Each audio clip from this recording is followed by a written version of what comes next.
Hello everyone, मैं शुभम एक बार फिर से आपका स्वागत करता हूं आपके अपने प्लेटफॉर्म सिल्सिफाई पर। उम्मीद करता हूं कि आप लोग ठीक होंगे। जैसा कि आपको पीछे क्लियर हो रहा होगा, जो आज हम पढ़ने वाले हैं 1935 का एक्ट पढ़ने वाले हैं। मैं आपको बताऊं, इंडियन पॉलिटी की अपनी सीरीज चल रही थी जिसमें अब तक हमने 1935 का एक्ट तो पढ़ लिया था, साथ में उसके कुछ क्वेश्चन रह गए थे। और आप लोग का ये भी डिमांड था कि सर इसमें इंपॉर्टेंट टॉपिक कौन कौन से हैं जहां से क्वेश्चन आ सकते हैं। तो उन्हीं चीज को हाईलाइट करते हुए आज लेकर आया हूँ। आपको क्लास बहुत पसंद आएगा। साथ में मैं बता दूं, ये उन सभी बच्चों के लिए यूजफुल होगा जो यूपीएससी, स्टेट पीसीएस या किसी भी एग्जाम की वो तैयारी कर रहे हो। और अगर उनका इंडियन पॉलिटी सिलेबस है तो ये आराम से लेक्चर 1935 का एक्ट देख सकते हैं। इसको देखने के बाद आपको इस एक्ट से तो कभी कभी लाइफ में समस्या आएगी नहीं, क्योंकि इसमें हर पहलू को दिया गया है। क्वेश्चन कैसे बन सकते हैं, कहां से क्वेश्चन आ सकते हैं। साथ में यहाँ पे मैं आपको ये भी बताऊंगा इसमें क्या क्या मेन हेडिंग, क्या क्या इंपॉर्टेंट टॉपिक्स थे। ठीक है, तो बिना देरी किया सबसे पहले स्टार्ट करते हैं इसके बारे में। ये अब तक का जो एक्ट है 1935 वाला एक्ट, सबसे विस्तृत और सबसे लंबा था एक्ट। इससे लंबा और विस्तृत एक्ट अब तक नहीं आया था। बात किया जाए अभी तक कितने एक्ट आ चुके हैं, तो आपको याद होगा 1773 का हमने रेगुलेटिंग एक्ट पढ़ लिया, पिट्स इंडिया एक्ट पढ़ लिया, चार्टर एक्ट पढ़ लिया, गवर्नमेंट ऑफ इंडिया एक्ट पढ़ लिया, इंडियन काउंसिल एक्ट पढ़ लिया। तो उन्हीं के क्रम में अगर इसकी बात किया जाए तो ये जो एक्ट था अब तक का सबसे बड़ा एक्ट था। ठीक है, इसमें टोटल 321 आर्टिकल थे। अब तक आपको आर्टिकल देखने को नहीं मिलेगा, लेकिन यहां पे आपको आर्टिकल भी देखने को मिला है। यहाँ पे अनुसूचियां आपको देखने को मिलेंगी। ये देख रहे हो, 10 अनुसूचियां और 321 आपके अनुच्छेद। और अगर आपके मन में अब ये डाउट आ रहा होगा सर वर्तमान में कितने आर्टिकल्स हैं, अगर मैं वर्तमान में आर्टिकल्स की बात करूं तो 450 से ज्यादा आर्टिकल्स हैं, 450 से प्लस। ठीक है, लेकिन अगर वहीं पे अगर बात किया जाए कि जब भारतीय संविधान लागू हुआ था तो संविधान में टोटल कितने आर्टिकल्स थे, उस टाइम जो थे वो 395 थे जब आपका संविधान बना था। ध्यान रखोगे इस चीज को लेकर के। जब संविधान बना था तो अनुसूचियों की जो संख्या थी केवल 8 थी, अभी 12 है। ये चीज ध्यान रखना। ठीक है, तो ये चीज आपको क्लियर यहां से हो गया कि पास्ट में क्या है, प्रेजेंट में क्या है। अब आगे चलूं, आगे आ जाओ। सबसे पहले इसकी विशेषताओं के बारे में जानते हैं। 1935 का आपका एक्ट है, उसकी मेन विशेषताएं क्या है, कहां से आपसे क्वेश्चन बन सकते हैं। सबसे पहले ये जानो, यहां पे आपको पहली बार संघीय व्यवस्था देखने को मिलेगी। हालांकि ये लागू नहीं किया गया था। यहां पे आपको सूचियों का विषय का हस्तांतरण देखने को मिलेगा। मतलब ऐसे समझो कि यहां पे आपको पहली बार दिखेगा केंद्र वर्सेस राज्य के बीच शक्तियों का हस्तांतरण, पावर ऑफ सेपरेशन देखने को मिलेगा। फॉर एग्जाम्पल के लिए, जैसे केंद्र सूची में 59 विषय, प्रांत सूची में आपके 54 विषय और समवर्ती सूची में 36 विषय। अगर बात किया जाए कि ये तीनों विषय वर्तमान में कहां पे देखने को मिलता है, तो आप बताओगे 7वीं अनुसूची में, जिसमें केंद्र लिस्ट अलग है, मतलब सेंट्रल लिस्ट हो गया। इसके बाद आपका स्टेट लिस्ट हो गया। इसके बाद कंकरेंट लिस्ट, मतलब जिसमें दोनों कानून बना सकता है। केंद्र सूची विषय का मतलब है सेंट्रल जो लिस्ट होता है, इसका मतलब यही होता है कि उसमें सिर्फ केंद्र सरकार कानून बना सकती है, संसद बना सकती है। लेकिन राज्य सूची के विषय में सिर्फ राज्य कानून बना सकती है, राज्य विधानमंडल। ये चीज ध्यान रखोगे। और समवर्ती सूची का मतलब ये होता है जिसमें दोनों कानून बना सकती है, राज्य भी बना सकता है, केंद्र भी बना सकता है। और अगर राष्ट्रीय महत्व का विषय आ गया तो उस पर कौन कानून बना सकता है, केंद्र बनाएगा कानून। ये चीज ध्यान रखोगे। ऐसे 5 रीजन है कहां कहां पे राज्य सूची का विषय होते हुए भी केंद्र उस पर कानून बना सकता है। ये चीजें मैं आपको भी बताऊंगा आगे वाले क्लास में। ठीक है, तब तक के लिए थोड़ा शांति बना के रखो। ये चीजें क्लियर है। इसके बारे में थोड़ी सी और जानो। सबसे बड़ा इस एक्ट के बारे में आपसे क्वेश्चन नहीं पूछेगा कि कौन सा ऐसा एक एक्ट आया जहां पे प्रांतीय स्वायत्तता दी गई। अगर मैं प्रांतीय मतलब प्रोविंशियल ऑटोनॉमी की बात करूं तो आपका 1935 का एक्ट है। ठीक है, विशेष ध्यान रखोगे। प्रांतों को पूर्ण प्रशासनिक अधिकार दिए गए, मंत्रीगण विधानसभाओं के प्रति उत्तरदायी थे। फॉर एग्जाम्पल गवर्नर को भी बहुत सारी शक्तियां दी गई, जिसे वीटो पावर दिया गया, इमरजेंसी वाली शक्ति दी गई। ये देखो, लेकिन एक चीज ध्यान रखना, यहां पे स्वायत्ता का मतलब ऐसा नहीं कंप्लीटली दे दिया गया, केवल नाम मात्र की थी। कुछ ही परसेंट ऐसे लोग थे जो वोट दे सकते थे। केवल 14% लोगों को अधिकार था वोट देने का। अब देखो, आपको एक चीज याद होगा, मैंने आपको 1919 का एक्ट पढ़ाया था। जब 1919 का एक्ट पढ़ाया था वहां पे आपने देखा होगा कि प्रांत में द्वैत शासन लागू किया गया था। 2 विषय बनाए गए थे, प्रांतों के लिए भी अलग अलग चीजें थी। लेकिन यहां पे आपको प्रांत में जो द्वैत शासन था आपको खत्म होता हुआ दिखेगा, और जो केंद्र में है यहां पे लागू होता हुआ दिखेगा। मतलब यहां पे जो डायरकी है वो सेंटर लेवल पे आ चुकी है, प्रांत वाले सिस्टम यहां पे खत्म कर दिया जाएगा। तो क्या क्या वो चीजें थी अगर मैं बात किया जाए, एक तो था रिजर्व सब्जेक्ट, एक था ट्रांसफर सब्जेक्ट। तो ये समझो जो मैंने बोला 1919 के एक्ट में जो स्टार्ट हुआ था प्रांत वाला, इसको खत्म कर दिया गया था।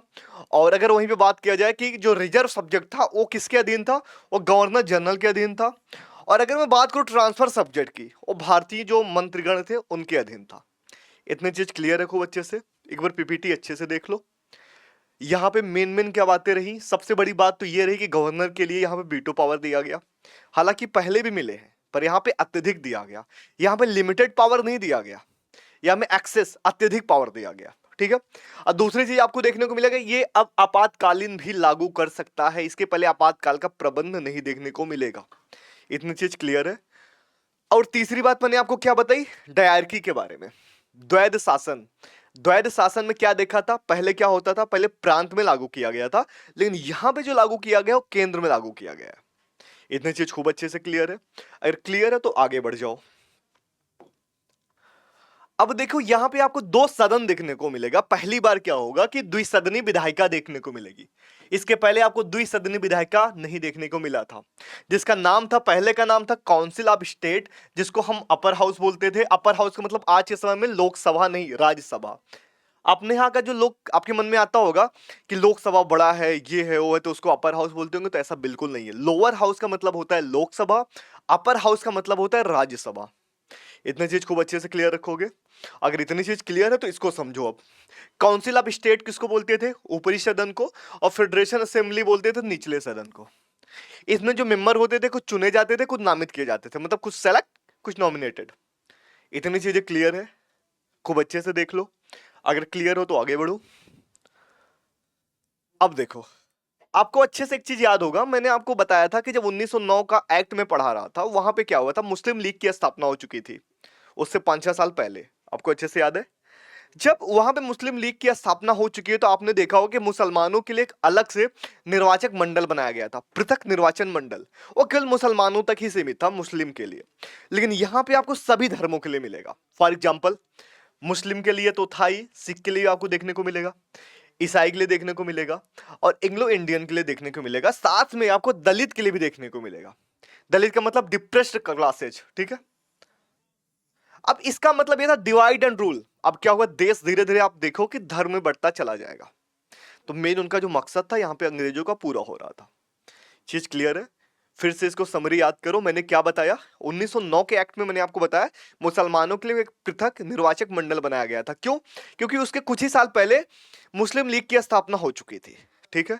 लेकिन जब 1935 का एक्ट आएगा, 1935 के एक्ट में आपको यह देखने को मिलेगा, यहां पे सभी धर्मों के लिए, चाहे सिख हो, चाहे ईसाई हो, चाहे दलित, इनफैक्ट उनके लिए भी अलग से निर्वाचक मंडल का देखने को मिलेगी सारी चीजें। ठीक है। इतना चीज क्लियर है। अब एक चीज और जानो, संघीय न्यायालय की स्थापना। लेकिन उसके पहले मैं आपको एक चीज और बताना चाहूंगा। आपको याद होगा 1773 का रेगुलेटिंग एक्ट आया था, 1773 का रेगुलेटिंग एक्ट आया था। इसके तहत 1774 ईस्वी में कलकत्ता में एक सुप्रीम कोर्ट की स्थापना हुई थी, याद है। लेकिन यहां पे संघीय न्यायालय की बात हो रही है। तो संघीय न्यायालय की स्थापना कब हुई? 1937 में। लेकिन किस एक्ट से हुआ, क्या बताओगे? 1935 के एक्ट से। इसे ध्यान रखोगे खूब अच्छे से। 1950 में इसको फिर से एकीकरण किया गया, इसकी चीजों को फिर से रीजनरेट इसको बोलते हैं। जो भी वर्तमान वाला जो सुप्रीम कोर्ट दिखता है आपको, ये वही है। इसका स्थापना 1950 में, और इसका वाला 1937। वहां उस टाइम का सबसे बड़ा कोर्ट यही था, इससे बड़ा कोई कोर्ट नहीं था। ये चीज ध्यान रखोगे खूब अच्छे से। अगर इतनी चीजें क्लियर है तो आगे आ जाओ। आपको याद होगा एक इंडियन काउंसिल बना था, 19 कर दिया जाएगा। ठीक है। लेकिन यहां पे अभी भी 2 सलाहकार नियुक्त किए जाएंगे। ठीक है। सीमित मताधिकार, जैसा कि मैंने आपको बताया, सिर्फ पूरे देश की जनसंख्या का 14% लोग ही वोट दे सकते थे। अब आपके मन में आ रहा होगा सर किसको किसको राइट था वोट देने का, तो ये चीज भी समझो। जिसके पास बहुत सारा प्रॉपर्टी हो, जो बहुत सारा टैक्स देता हो, एजुकेशन में जिसकी योग्यता बहुत आगे हो, ये चीजें वो वोट दे सकते थे। यूनिवर्सल एडल्ट फ्रेंचाइजीज नहीं थी, जैसे अभी वर्तमान में आपको यह देखने को मिलता है कि जिसकी भी एज 18 साल है उससे प्लस है वो वोट दे सकता है। लेकिन पहले 21 साल था जब 61 संविधान संशोधन हुआ 1988 में। ठीक है, चीज ध्यान रखोगे। कब हुआ? 1988 में ये एक्ट आया, संशोधन हुआ। उसके बाद से क्या कर दिया गया, एज 21 से 18 साल कर दिया गया। लेकिन अगर मैं बात करूं 1935 के आसपास में, वहां पे ऐसा कुछ भी नहीं था। उनके लिए क्या था योग्यता? योग्यता ये थी प्रॉपर्टी बहुत ज्यादा हो, टैक्स देते हो, एजुकेशन बहुत ज्यादा हो, इतनी सारी तमाम चीजें थी। ये चीज ध्यान रखोगे खूब अच्छे से। मतलब पूरे देश के जनसंख्या का सिर्फ 14% वोट दे सकते थे, और अभी 18 साल है उससे प्लस हो तो आप वोट दे सकते हो। ठीक है, ये चीज खूब अच्छे से क्लियर है। अब आगे आ जाओ, आपातकालीन शक्तियां। मैंने आपको बताया कि गवर्नर जनरल को और गवर्नर को नई शक्तियां दी गई, आपातकालीन शक्तियां, जिसमें क्या होता था कि बिना मंत्रिमंडल में मंजूरी के कानून बना सकते थे। इनफैक्ट मंत्रिमंडल को ये बर्खास्त कर सकते थे, साथ साथ संविधान का निलंबन कर सकते थे। अब जब संविधान का निलंबन कर सकते हैं ये बिना मंत्रिमंडल की मंजूरी के, अगर ये क्या कर सकते हैं, कानून बना सकते हैं, तो आप ऐसे समझो फिर इनके पास सारा पावर है, हम तो कठपुतली रह गए। बात समझ आ रही है? अभी भी सीधा का सीधा नियंत्रण किसके हाथ में? ब्रिटिश गवर्नमेंट के हाथ में है, भारतीयों का। अभी भारतीय आजाद नहीं हुए हैं। हालांकि इनसे ऐसा वादा किया गया था, तुम हमारे विश्व युद्ध में सहायता करो, हम तुम्हें आजाद कर देंगे, तुम्हारे लिए अलग से एक राष्ट्र तुम्हारे हाथ में सौंप देंगे, संविधान बना के हम चले जाएंगे। पर ऐसा कुछ भी नहीं हुआ। ये चीज समझ आ रही है आपको यहाँ पे? अब अगला पॉइंट देखो। अब आपके मन में ये आ रहा होगा, सर यहाँ पे मतलब मेन मेन पॉइंट क्या है? तो यहाँ पे जो मेन मेन पॉइंट है वो ऐसे समझो, एक तो होगा संविधान का आधार। यह भारतीय संविधान का प्रारूप इसी पर आधारित है। ठीक है। प्रशासनिक अनुभव, भारतीय नेताओं को शासन चलाने का अनुभव मिला। न्यायिक ढांचा, यहाँ पे न्यायिक ढांचा की बात करूं तो संघीय न्यायालय की स्थापना हुई। पहली बार केंद्र और राज्य की शक्तियों का पृथक्करण देखने को मिला। मतलब केंद्र राज्य के बीच जो संबंध का जो मामला है, इसके पहले इन लोग को भारतीयों को समझ नहीं थी। जब 1935 का एक्ट आया, उसके बाद इनके मन में आया कि यार पावर ऑफ सेपरेशन भी कोई चीज होती है, ऐसे हम शक्तियों का बंटवारा कर सकते हैं जिससे केंद्र और राज्य के बीच में कॉन्फ्लिक्ट ना हो आपस में। ये चीज खूब अच्छे से इतनी क्लियर है, समझ आ रही है ना? अगर समझ आ रही है तो इसकी आलोचना के बारे में समझो कि 1935 के एक्ट का आलोचना हम क्या क्या कर सकते हैं, इसमें बुराइयां क्या क्या थी। सबसे पहले हम ये समझ सकते हैं कि यार बहुत जटिल था और इसको लागू करना कठिन था। अभी भी सत्ता का जो असली जो नियंत्रण है ब्रिटिशर्स के हाथ में है। ठीक है। और सबसे बड़ी चीज, फंडामेंटल राइट्स जिसको मौलिक अधिकार कहते हैं, वो इसमें बात ही नहीं की गई। समाज में धार्मिक आधार पर बंटवारा आपको मिला, धार्मिक आधार पर मिला ना, और ज्यादा बड़ा। मतलब ऐसे समझो जो अभी तक केवल मुस्लिमों तक सीमित था, अब सभी धर्मों के लिए हो गया। चुनाव तो हुआ, पर असली शक्ति किसके हाथ में थी? ब्रिटिशर्स के हाथ में। ये बात मैंने आपको यहां तक समझा दिया अच्छे से। यहां तक खूब अच्छे से क्लियर है क्या क्या चीजें हैं, कैसे क्या क्या मैंने सारे पॉइंट बता दिए।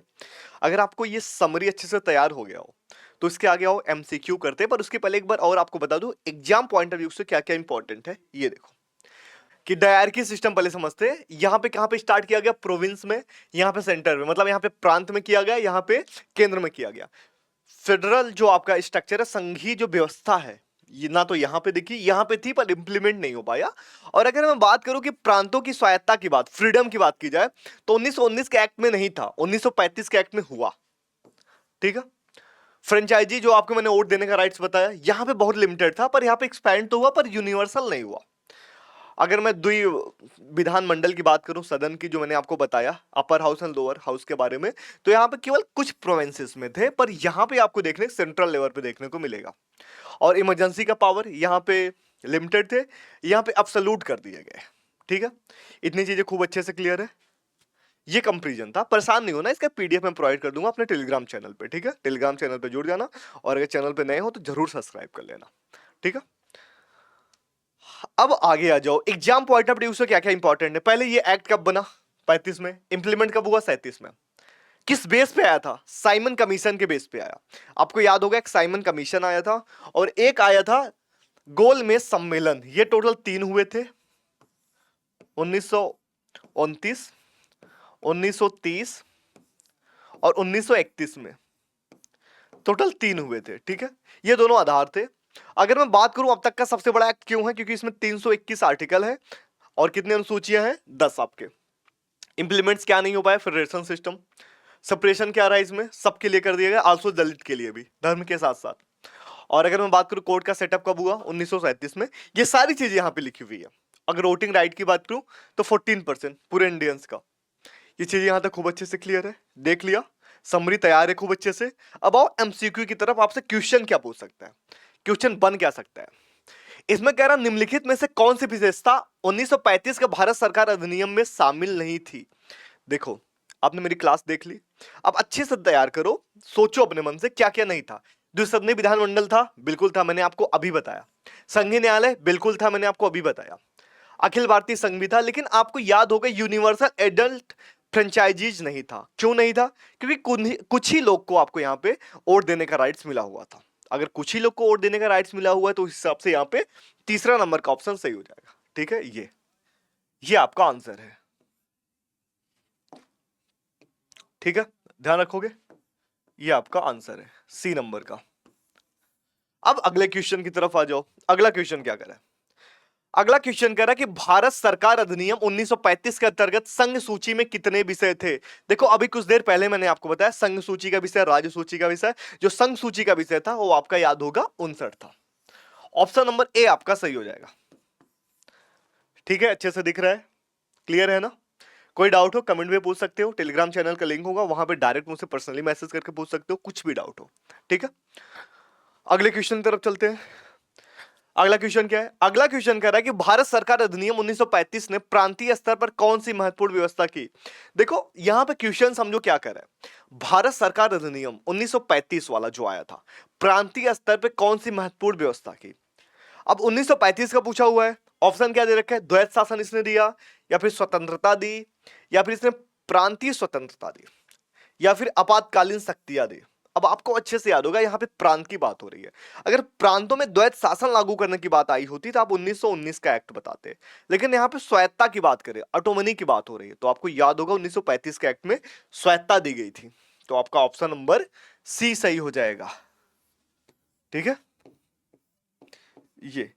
ये सी वाला आपका आंसर है। ध्यान है अच्छे से, भूले तो नहीं हो? अब आगे आ जाओ। निम्नलिखित में से किसकी स्थापना 1935 अधिनियम द्वारा की गई थी? चुनाव आयोग की स्थापना, इसका तो कोई मतलब ही नहीं है। संघीय न्यायालय एक है सुप्रीम कोर्ट है, और एक है योजना आयोग, इसका भी कोई मतलब नहीं है, भूल जाओ। देखो, संघीय न्यायालय और सुप्रीम कोर्ट को समझो। अगर सुप्रीम कोर्ट की बात आएगी 1950 में हुआ है, और अगर संघीय न्यायालय की बात आएगी तो 1937 में। और किस एक्ट के थ्रू हुआ है? 1935 के एक्ट के थ्रू हुआ है। तो आपका जो आंसर होगा, आंसर नंबर सी सही होगा। Answer C. दोनों ऑप्शन का मतलब समझ आया? सुप्रीम कोर्ट और संघीय न्यायालय में जमीन आसमान का फर्क है। अगर संघीय न्यायालय आपसे पूछेगा 1937 बताओगे, कौन सा एक्ट होगा, तो आप 1935 का एक्ट बताओगे। लेकिन अगर आपसे यह पूछे कि सुप्रीम कोर्ट की स्थापना, तो 1950 बताओगे। ये चीजें क्लियर है खूब अच्छे से? पक्का ना? अब आगे आ जाओ। अगला क्वेश्चन कह रहा है भारत सरकार अधिनियम 1935 के तहत कितनी सूचियां बनाई गई थी? देखो, ये सूचियों की बात हो रहा है कि एक सूची बनाई गई थी, दो सूची या तीन सूची। तो आपको मैंने अभी पढ़ाया था कुछ देर पहले पावर ऑफ सेपरेशन, 7वीं अनुसूची के बारे में बात की थी हालांकि, पर यहां पे क्या था? केंद्र सूची का विषय क्या था? एक तो केंद्र सूची का विषय था, ठीक है, सेंटर, और एक था राज्य सूची का विषय, और एक था समवर्ती सूची का विषय, कौन करेक्टरिस्ट। तो टोटल कितने हो गए? टोटल 3 हो गए। तो हमारा जो आंसर होगा ये 3 होगा। ठीक है, ये आपका आंसर है। ध्यान रखोगे इसको अच्छे से, भूलोगे तो नहीं ना? अब आगे आ जाओ। अगला क्वेश्चन कह रहा है कि निम्नलिखित में से कौन सा ब्रिटिश अधिनियम ब्रिटिश संसद द्वारा पारित सबसे लंबा अधिनियम माना जाता है? मैंने क्या बोला कि ब्रिटिश की तरफ से यहां पे बात हो रही है, और आपके पास ऑप्शन दे रखा है गवर्नमेंट ऑफ इंडिया एक्ट 1858 का, या 1909 का एक्ट, या फिर गवर्नमेंट ऑफ इंडिया एक्ट 1945 का, या 1947 का। देखो, अभी तक मैंने 1947 का नहीं पढ़ा है, तो इसके बारे में तो भूल ही जाओ। मैंने आपको बताया कि अब तक का सबसे विस्तृत जो अभी तक जो एक्ट आया है, जिसमें 321 आपके क्या है आर्टिकल्स है, 10 अनुसूचियां हैं, वो कौन सा है? 1935 का एक्ट। तो हमारा क्या सही हो जाएगा? सी वाला। ठीक है, सी वाला आंसर। इसको ध्यान रखोगे खूब अच्छे से। अब आगे आ जाओ। 1935 अधिनियम के तहत केंद्र स्तर पर किस प्रकार की विधायिका की व्यवस्था की गई थी? यहां पे देखो एक बात हो रही है। देखो, 1919 का एक्ट आएगा तो आपसे क्या पूछेगा? प्रांत के बारे में। लेकिन जब भी 1935 का एक्ट आएगा, यहां पे केंद्र से संबंधित क्वेश्चन पूछा जाएगा। तो यहां पे पूछ रहा है कि आपको केंद्र के स्तर पर किस प्रकार की विधायिका की व्यवस्था की गई? एक सदनी, या दो सदनी, या त्रिसदनी, या इनमें से कोई नहीं। आपको याद होगा मैंने अभी आपको लोअर हाउस के बारे में बताया और अपर हाउस के बारे में, ठीक है? तो ये उसी के बारे में बात हो रही है। ये कितनी सदन की थी? द्विसदनी थी, द्विसदनी विधानमंडल। तो इसका आंसर क्या हो जाएगा? बी वाला, बाई कैमरल। ये आपका आंसर हो जाएगा। ठीक है, खूब अच्छे से ध्यान रखोगे इस चीज को। अब आगे आ जाओ। 1935 अधिनियम के तहत शक्तियों का विभाजन किसके बीच किया गया था? देखो ये एक्ट बहुत महत्वपूर्ण है। मैंने बोला ना कि अलग अलग प्रकार से क्वेश्चन पूछे जा सकते हैं आपसे, इसके लिए आप तैयार रहना। अब देखिए क्वेश्चन बहुत हेर फेर के पूछ रहा है आपसे। ये कह रहा है कि जो 1935 का एक्ट है, ये जो पावर ऑफ सेपरेशन है किसके किसके बीच में है? आपको ऑप्शन दे रखा है, केंद्र और राज्य के बीच, गवर्नर और वायसराय के बीच, ब्रिटिश संसद और भारत के बीच, केंद्र और प्रांत के बीच। तो उस समय राज्य नहीं थे, बात याद रखना। अब आपके मन में आ रहा होगा, देखो ये तो आपके मन में नहीं आएगा मुझे पता है। अब आपके मन में ऑप्शन ए आ रहा होगा क्या डी आ रहा होगा? देखो उस समय राज्य नहीं था, तो इस ऑप्शन को भी भूल जाओ। जो आपका आंसर सही होगा वो डी सही होगा, केंद्र और प्रांत के बीच में। ठीक है, ध्यान रखोगे इस चीज को, खूब अच्छे से ध्यान रहेगा ना। अब अगले क्वेश्चन की तरफ आ जाओ। अगला क्वेश्चन कह रहा है कि 1935 अधिनियम में तीनों सूचियों में, चाहे संघ की बात कर लो, चाहे प्रांत की बात कर लो, चाहे समवर्ती में बात करो, कुल कितने विषय थे? देखो तीनों का योग पूछ रहा है, तो इसको याद कर लो। हालांकि पूछा नहीं जाता है, पर आपसे क्या पता पूछ ले। तो टोटल 137 थे। ठीक है, कितने थे? 137। ध्यान रहेगा इस चीज अच्छे से, समझ आ रहा है ना अच्छे से? आगे चलो, आ जाओ। अब अगला क्वेश्चन कह रहा है कि 1935 के तहत भारत सरकार अधिनियम को, 1935 के तहत भारत सरकार अधिनियम को किस अधिनियम ने प्रस्तावित किया? मतलब जब 1935 का एक्ट आया, इसके बाद ऐसा कौन सा एक और एक्ट आया जिसने 1935 के एक्ट को प्रस्तावित किया? उसके पहले क्या था कि 1935 के एक्ट में जो कानून थे वही लागू था। तो मैं आपको बता दूं इसका आंसर सीधे सीधे समझ लो, ये आपका भारत का संविधान 1950। ठीक है, जब भारत का संविधान बनकर लागू हुआ उसके बाद ही 1935 का जो प्रभाव था वो खत्म हुआ, उसके पहले प्रभाव खत्म नहीं हुआ था। ठीक है, ध्यान रखोगे इस चीज को, ये आपका आंसर है। अब अगले क्वेश्चन की तरफ आ जाओ। अगला क्वेश्चन कह रहा है कि 1935 का जो अधिनियम है किस रिपोर्ट की सिफारिश पे आया था? अच्छे से समझो, एक था नेहरू रिपोर्ट, एक था कैबिनेट मिशन, एक था क्रिप्स मिशन। मैंने आपको बताया था 1935 का जो एक्ट था उसके पीछे दो रेफरेंस थे। एक बैकग्राउंड में क्या था, गोलमेज सम्मेलन था। दूसरा क्या था, ये साइमन कमीशन। ठीक है, तो जो साइमन कमीशन था वही इसका आंसर है। ठीक है, ऑप्शन नंबर ए आपका सही हो जाएगा। ध्यान रखोगे, कोई डाउट तो नहीं है? आई होप आपको समझ आ रहा होगा। ठीक है, अब अगला क्वेश्चन कह रहा है 1935 अधिनियम के अनुसार भारत को किस प्रकार से शासित करने का प्रस्ताव था? आपका ऑप्शन क्या होगा, पूर्ण स्वतंत्रता के हिसाब से, एकात्मक व्यवस्था के हिसाब से, संघीय व्यवस्था के हिसाब से, या ठीक है। अब इसको अच्छे से समझना, आपको याद होगा कि चाहते क्या थे अंग्रेज कि यहां पे संघीय व्यवस्था लागू हो, जो हो नहीं पाया, इंप्लीमेंट नहीं हुआ, पर उनका मेन मकसद यही था। तो इसका जो आंसर होगा वो आंसर सी सही हो जाएगा। ठीक है, सी इसका आंसर हो जाएगा। ये सब कुछ मैंने आपको पढ़ा रखा है, सब कुछ अभी इसी लेक्चर में है, कहीं आपको भटकने की जरूरत नहीं है। ये लेक्चर को जब स्टार्ट से देखोगे लास्ट में आओगे, जितने क्वेश्चन करा रहा हो सबके सब हो जाएंगे। ठीक है, अब अगले क्वेश्चन की तरफ आ जाओ। अगला क्वेश्चन कह रहा है 1935 अधिनियम के तहत प्रस्तावित अखिल भारतीय संघ का क्या हुआ था? वही संघ की बात हो रही है भैया, लागू ही नहीं हुआ कभी। संघ की बात आएगी तो यहां पे लागू नहीं होगा, यही इसका आंसर है। ठीक है, पढ़ लो ऑप्शन में क्या करे, पूरी तरह लागू हुआ बिल्कुल नहीं, आपको पता है इंप्लीमेंट नहीं हुआ था, आधा भी नहीं हुआ था, रिजेक्ट भी, पार्लियामेंट तो रिजेक्ट किया ही नहीं ब्रिटिश का, उस तो चाहती थी कि एक्सेप्ट कर ले अपना इंडियंस। तुम्हारे पास ऑप्शन क्या बचा? ऑप्शन सी बचा। ठीक है, ध्यान रखोगे अच्छे से। अब अगला क्वेश्चन आ जाओ। अगला क्वेश्चन कह रहा है कि भारतीय संविधान का कौन सा भाग मुख्य रूप से 1935 अधिनियम से प्रभावित है? खुद समझो, मौलिक अधिकार उसकी बात नहीं कही गई है, नीति निर्देशकता तो इसकी बात नहीं कही गई है, प्रियम्बल की बात नहीं कही है, लेकिन आपको पता होगा केंद्र राज्य संबंध आपको देखने को मिला था, जो मैंने बताया आगे चल के ये 7वीं अनुसूची बनी। तो हमारा जो आंसर होगा, ठीक है, हमारा ऑप्शन नंबर सी सही हो जाएगा, ये। ठीक है, समझ आ रहा होगा अच्छे से। जब मैं क्वेश्चन आपको करा रहा हूं तो आप वीडियो को पॉज कर दे, खुद से पहले आंसर कर लेना। अगर लेक्चर अच्छे से सुने होगे तो तुरंत आंसर इसका टिक हो जाएगा, उसके बाद फिर मेरी तरफ आना, देखना कि सर ने सही करा रहे या नहीं करा रहे। ठीक है, ये आपका उत्तर सही था या नहीं था। अब अगला क्वेश्चन समझना, 1935 अधिनियम के तहत प्रांतों में अंतिम जो अधिकार था किसके पास था?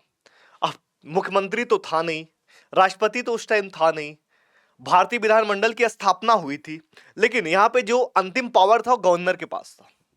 किसके पास था? गवर्नर के पास था। आपको पता होगा वीटो पावर, आपातकालीन प्रबंध, यहां तक कि विधानमंडल में बिना मंजूरी के भी कानून बनाने का अधिकार इसको दे दिया गया था। ठीक है, इतनी चीजें खूब अच्छे से क्लियर है। अगर इतनी चीजें अच्छे से क्लियर है तो ये रहा अब तक का 1935 में। इससे बाहर कोई क्वेश्चन नहीं आएगा, इससे बेटर कोई क्वेश्चन का फॉर्म भी नहीं हो सकता था। जितना समझ आया उतना अच्छे से करा देगा।